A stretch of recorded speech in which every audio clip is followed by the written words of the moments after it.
You can see inside the crater of the volcano some activity, eruption, boiling. Not much leading outside. Of course, there is a lot of gas. We cannot see what is behind it.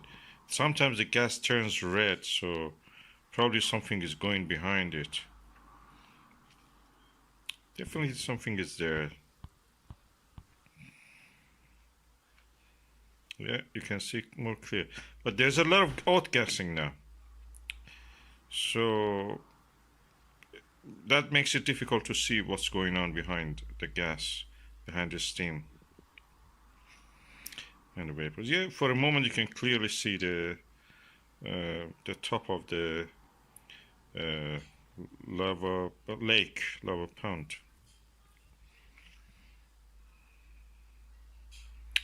Seems to me there is a secondary vent is open somewhere. There's a lot of gas coming from one area to the.